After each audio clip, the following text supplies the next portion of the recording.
Tapal ni Kai Sotto kay Wenyen Gabriel, #1 block sa buong FIBA World Cup.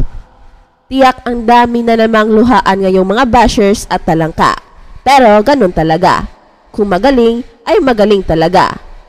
Para maintindihan, let's rewind at bigyan pa natin ng diin. Get it. Another block shot. Back-to-back block. Kai Sotto, ginulat ang mundo. Tapal ni Kai Sotto kay Wenyen Gabriel, #1 block sa buong FIBA World Cup. Ito ang legit na pang-NBA na skills ni Kai Sotto.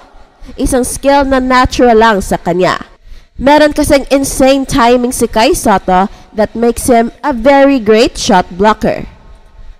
At nagagawa niya ang mga ganitong block sa edad na 21 years old against a legit NBA player who already played in 6 different NBA teams. Si Gabriel ay isang undrafted free agent na pinulot ng Sacramento Kings at nakapaglaro na rin sa Brooklyn Nets, LA Clippers, New Orleans Pelicans, and Portland Trail Blazers. And last season para sa LA Lakers na kung saan he played 68 games. Hindi pipitsuging player si Wenyen Gabriel, ang best player ng South Sudan who is expected to sign and play for the Chicago Bulls this season. This block of Kai Sotto will go down in history as one of the greatest blocks ever in FIBA World Cup history.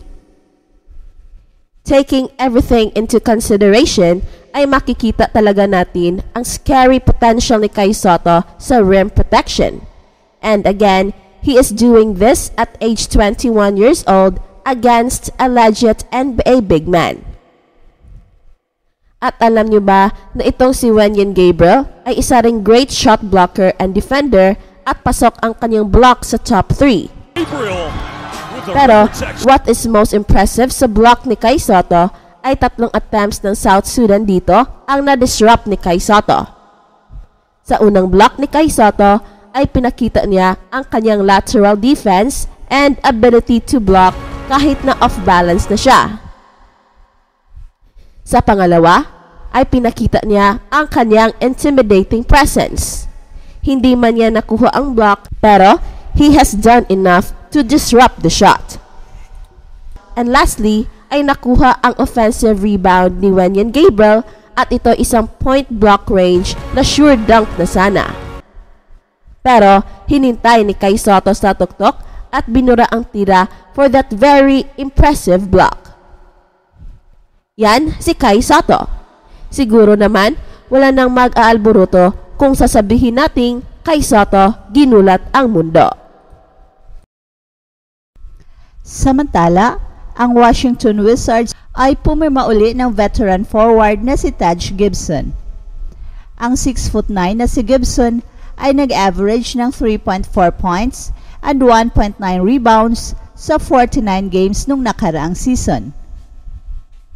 Inihayag ng Washington Wizards ang hakbang na ito nitong Sabado. Siya ay umiscore ng hindi bababa sa 50% mula sa field sa mga nakaraang 9 na seasons. Si Gibson ay naglaro ng 945 games kasama ang Chicago, Oklahoma City, Minnesota, New York at Washington, kung saan nag-average siya ng 8.7 points and 5.9 rebounds. At ayon kay Wizards General Manager na si Will Dawkins, nakuha ni Taj ang kanyang reputasyon bilang isang professional sa larangan ng basketball at tapat na kasama sa koponan. At inaasahan na magdagdag siya sa competitive atmosphere kapag magsimula na ang training sa susunod na buwan.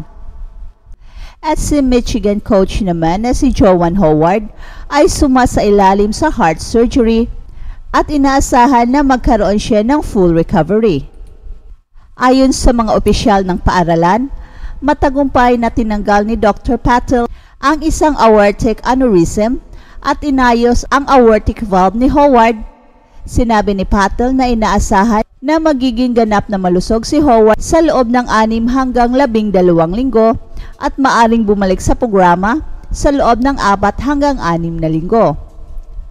Magbubukas ang Michigan sa kanilang season ngayong November 7 sa pamamagitan ng pag-host ng UNC Asheville.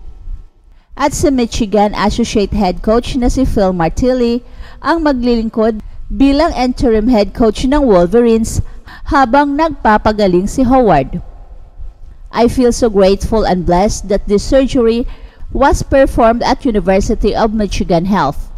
My wife Janine and our family appreciate the world-class care that has provided to us. Dr. Kim Eagle, Dr. Patel, Dr. Stanley, and all of the staff at the Frankel Cardiovascular System are so talented and perform like champions throughout this process.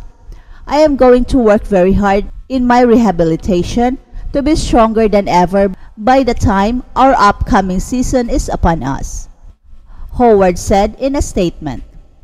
At sa unang pagbisita ng Atlanta Hawks deputy na si Mike Brey sa Manila, tiningnan niya ang koponan ng Philippine men's basketball sa FIBA Basketball World Cup. Bagaman hindi nakamit ng Gilas Pilipinas ang kanilang layunin, nakikita ni Mike Brey ang kanilang positibong aspeto. Sinusubaybayan ni Brey ang potensyal ng Pilipinas na makipagsabayan at magpantay sa mga malalakas na koponan sa buong mundo. At ito ay isang pagkakataon na pagbuo ng tamang koponan. I love the team. I think there's a lot of pieces on that team. They just have to put them together. At yan ang sabi ni Mike Brey. At sa pagpapahayag ng kanyang pagmamahal sa koponan ng Pilipinas, matapos ma-impress sa basketball ng mga Pinoy, binanggit ni Brey ang kanyang sariling mga personal na karanasan tungkol sa pagkapanalo at pagkatalo. At ayon kay Brey, may mga pagkakataon sa kanyang team nung siya ay college coach sa Notre Dame na ang mga piraso ay magkasundo ng maayos at may mga pagkakataon din na ang mga piraso sa team ay hindi gaanong magkakasundo. At siya ay naging coach mula 2000 hanggang 2023 at nagtala ng record na 483 to 280 na itinuturing bilang pinakamahusay sa kasaysayan ng kanilang paaralan. Kahit na nagbitiw si Coach Chat Reyes bilang head coach ng Gilas at kalahati ng koponan na naglaro sa World Cup ay bumalik na sa ibang bansa, maganda pa rin ang pakiramdam ni Brey tungkol sa Gilas. Inaasahan niyang maglalaro ng mas maganda ang koponan para sa 19th Asian Games na gaganapin sa Hangzhou, China. I have a feeling in the Asian Games in a couple of weeks, they're gonna play really well, sabi ni Brey tungkol sa Philippine National Squad.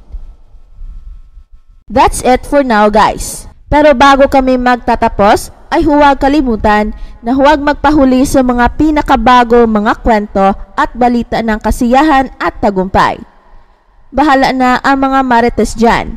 Basta kami ay handang maghatid ng tunay na inspirasyon sa mundo ng sports.